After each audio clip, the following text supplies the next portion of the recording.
So each one of us is here tonight for some reason has brought us here, right? You could have been somewhere else, but you decided to come here tonight. And according to Krishna in the Bhagavad Gita, there are a variety of reasons why we take to some kind of spiritual endeavour. He talks about how when someone is distressed, something is going, really badly in their life, either for themselves or for some loved one.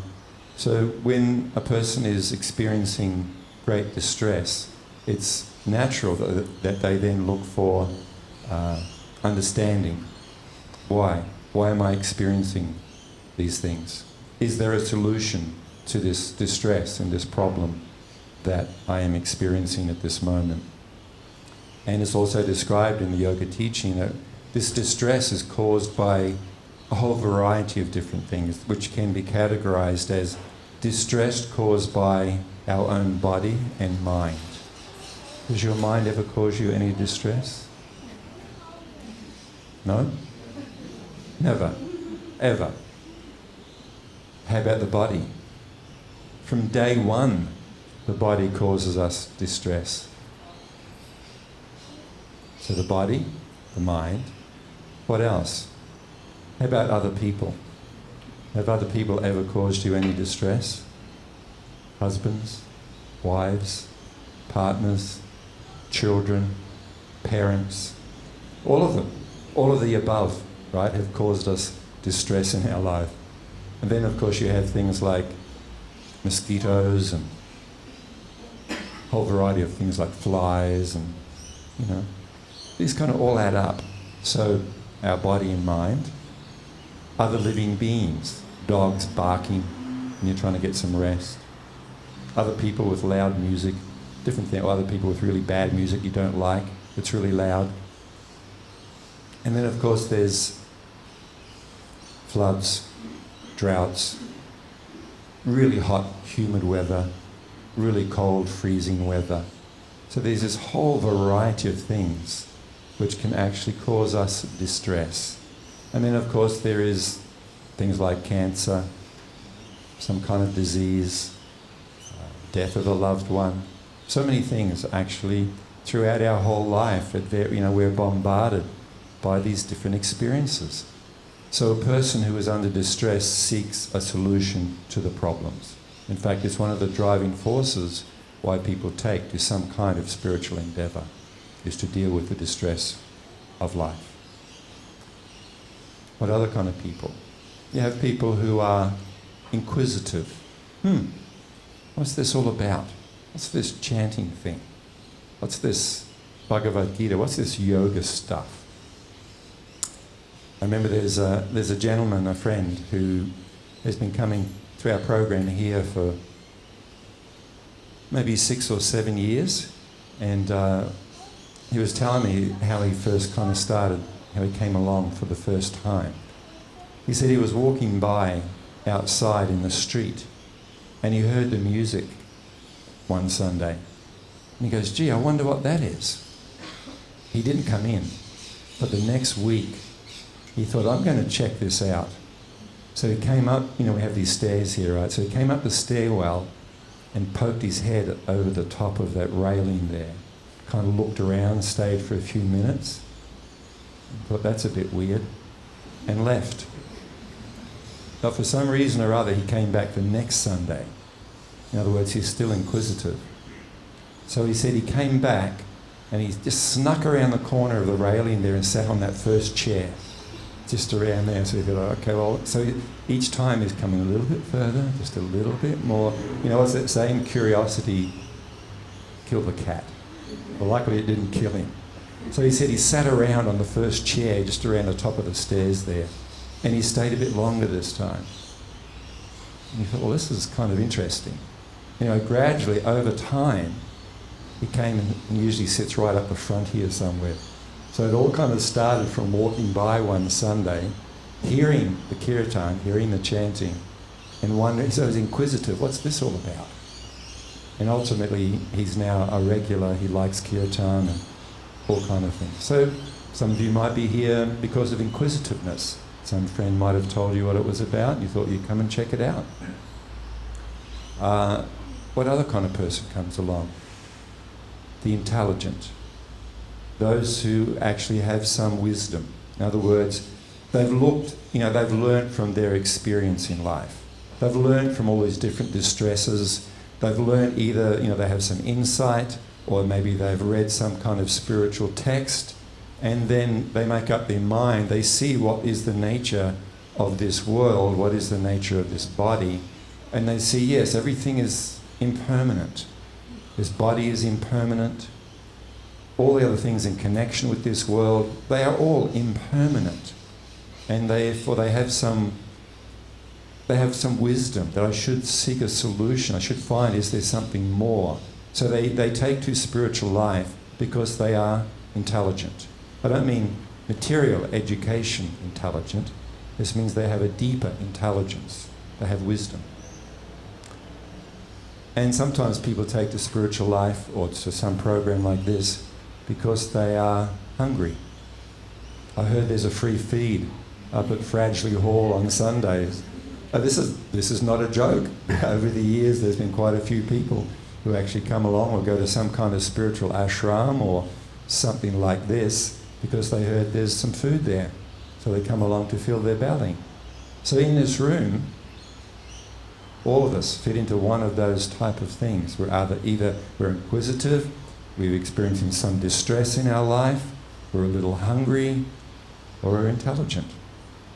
And these are all things which actually move us to seek some kind of spiritual life. So what do we want? We want to have insights. We want to have answers to the purpose of our existence and where actual fulfillment and happiness is to be found. And throughout history, in every single culture on this planet, there have been those sages and saintly people who have sought a solution to these problems of existence. So what I'd like to do is read a little bit from the Bhagavad Gita about how these transcendental yogis, how some of them have gone about looking for this solution or this wisdom. And it's to do with the practice of yoga. So in the Bhagavad Gita, Krishna says the following: to practice yoga, one should go to a secluded place. Number one, cannot be done in the city. Must go to a secluded place. And should lay kusha grass on the ground and then cover it with a deer skin and a soft cloth. The reason they cover it with kusha grass is because apparently it stops the reptile snakes coming on to their asana, to where they're sitting in meditation. Because the yogi is going to the forest, to a secluded place to meditate. And he doesn't want to be disturbed in his meditation, so this is the preparation for it. The seat should neither be too high nor too low. It should be situated in a sacred place. The yogi should then sit on it very firmly and should practice yoga by controlling the mind and senses, purifying the heart and fixing the mind on one point. One should hold one's body, neck and head erect in a straight line, stare steadily at the tip of the nose. Thus, with an unagitated, subdued mind, devoid of fear, completely free from sex life, one should meditate upon the Supreme within the heart and make the Supreme their ultimate goal of life. Thus, practicing control of the body, mind and activities, the mystic transcendentalist attains to the Supreme by cessation of material existence. So what the yogi, what the transcendentalist is doing, he's removing himself from the clutter of society. If you noticed how there's always noise going on where we live. It's very difficult to find any time for peace. Like in every spiritual tradition, from whether it be Zen, Buddhist practice, yoga, in the Christian tradition, it's there in the Islamic tradition, in the Jewish tradition. All spiritual traditions have this practice of quietness, or what is known as mona. Mona means where one is not speaking. And the purpose is to bring about a calmness of mind. And so the senses and the body are not agitated. Why does a person want to do that? Why does a person want to have a still, calm mind? Anyone? How to be more effective in what way? So you're not crowded by our own thoughts. All this is completely true. For what end or what purpose? Why do we want to not have a busy, crowded, chattering mind? Not sure? Anyone? Why do we want to be calm even? Not sure? Because when the mind is agitated and busy and full of chatter, it does not allow insights to come. So why the yogi, the transcendentalist, or whatever tradition they may be part of, the reason why they sit, why are they sitting? Why are they watching their breath? Why are they watching the mind? Why are they watching, the transcendentalist observes the nature of the senses, the nature of desire. All of these things are watched by the yogi, by the transcendentalist. So he is not swept away by them. He begins to have insights into the workings of the mind and how the mind can just sweep one away in life, full of desire, full of so many fears, anxieties are there in the mind. So he is trying to actually have some calmness. The purpose behind this is to allow insights to come. Because insights don't come from the brain, insights don't come from the muddy mind. You noticed how the mind is always confused. One of the natures of the mind is it's always confused. And the mind is also always rejecting something and accepting something, rejecting something and accepting something. It's fully, accepting a particular view of life and a particular path forward in their life.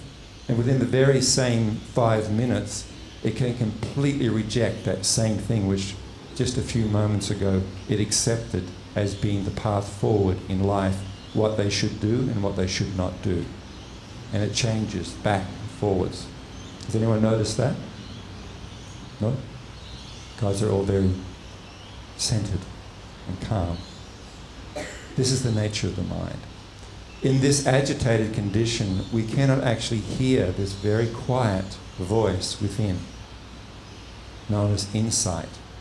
Even the word insight, it's not something you can force to happen.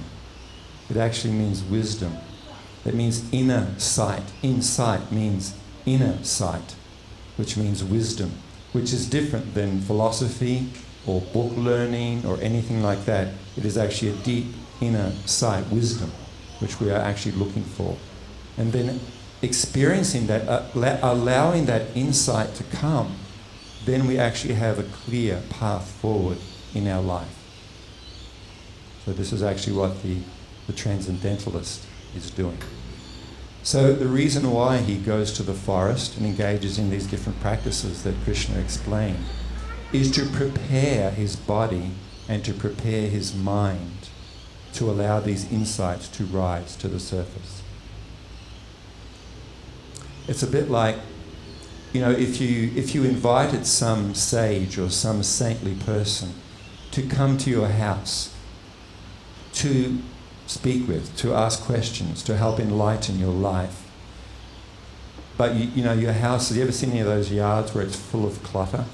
There's rusty bikes in the front and there's kind of things left over that you meant to get rid of but are still there, and it could be a whole, dying pot plants and trees, and you've seen those messy kind of footpaths and yards.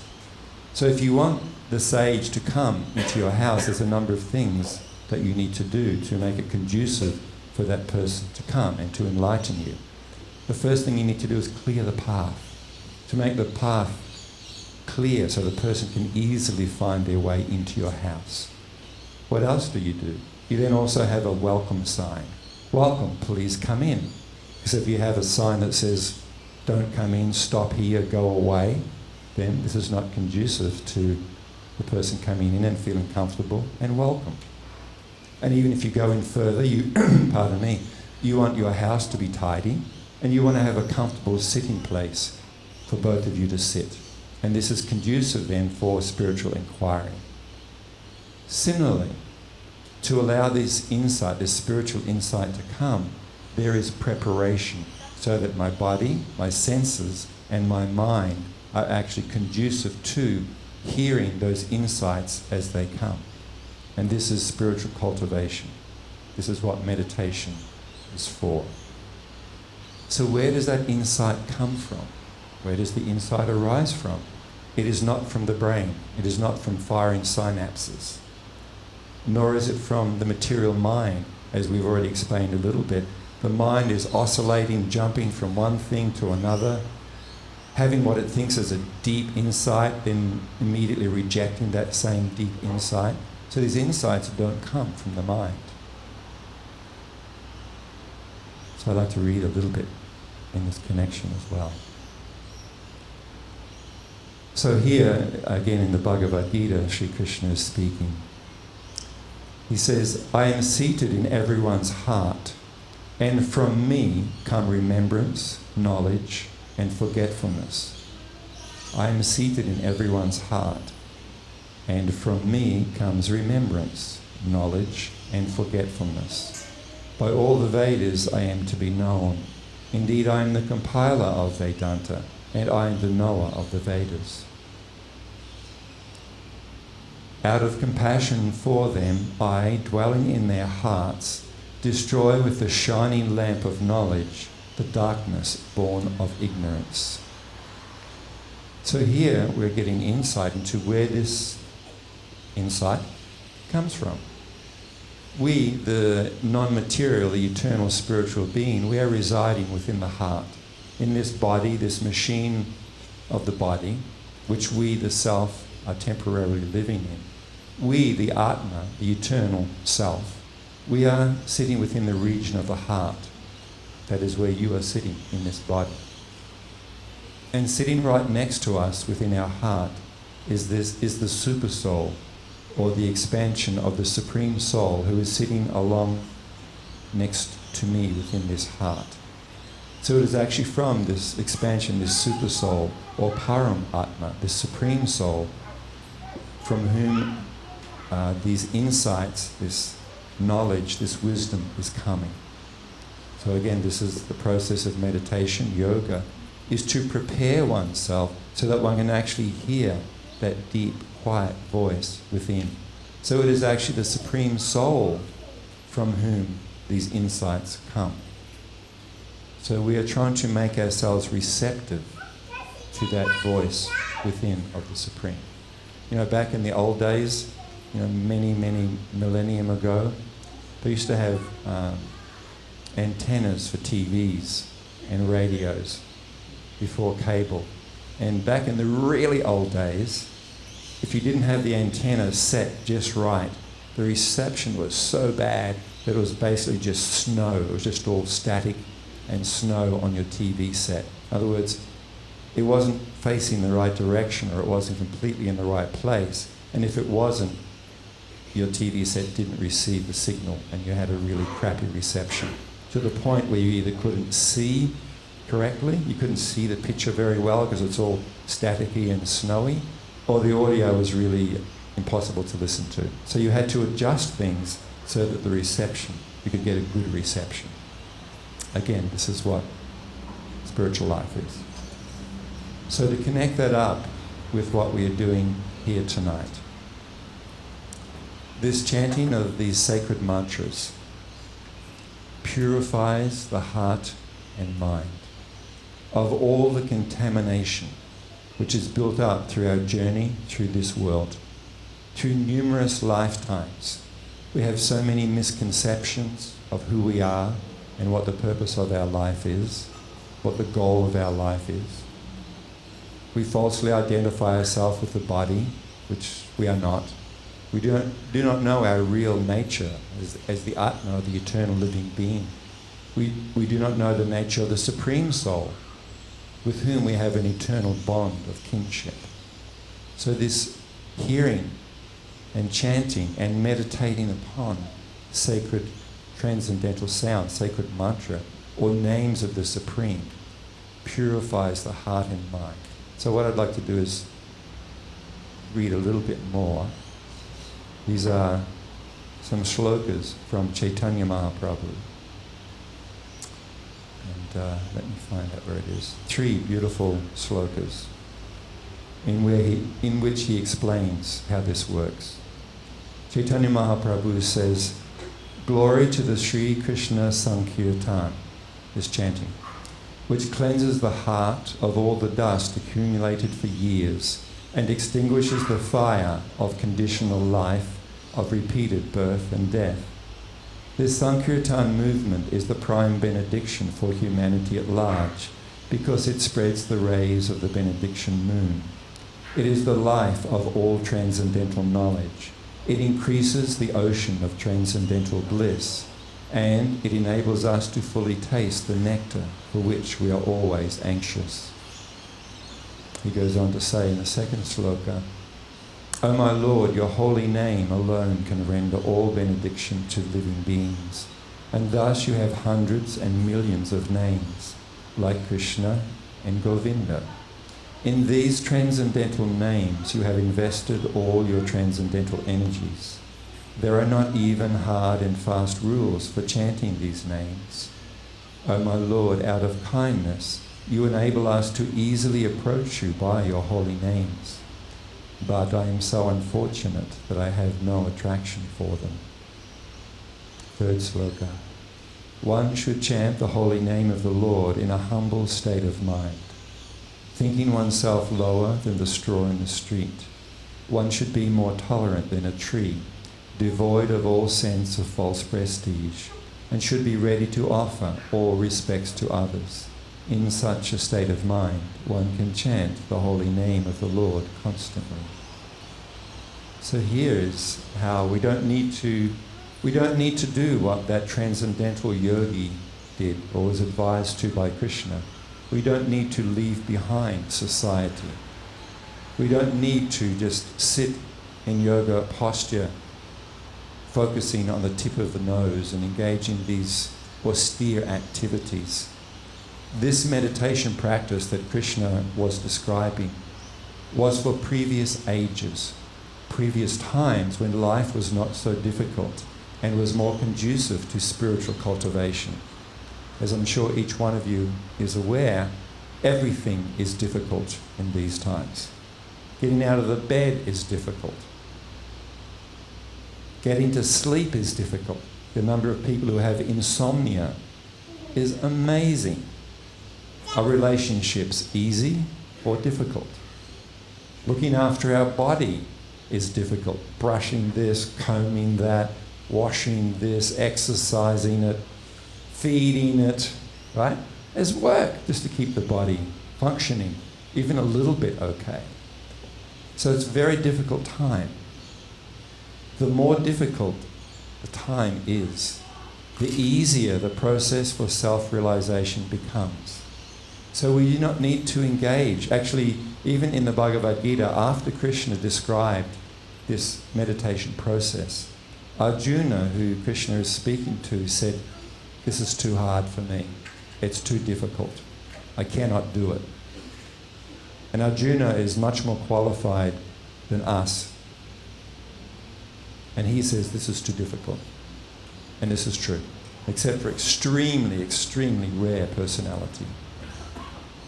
But fortunately, we are able to gain perfect self-realization and God-realization through this very simple but powerful process of kirtan. Because as we read those 3 slokas, they purify the heart and mind. They bring peace to the mind.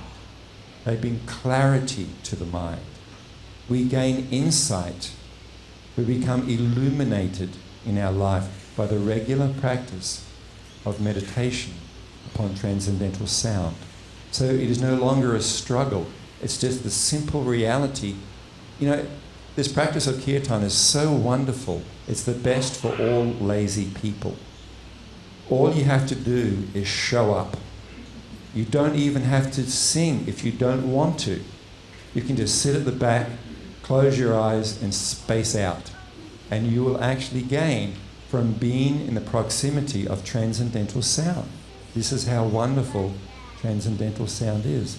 Let alone imagine if you actively engaged and joined in how much benefit will be there. And what a great band Ashraya is. It's not like, really bad music and it's just boring, and you know how spiritual music can be really boring at times, hymns and stuff.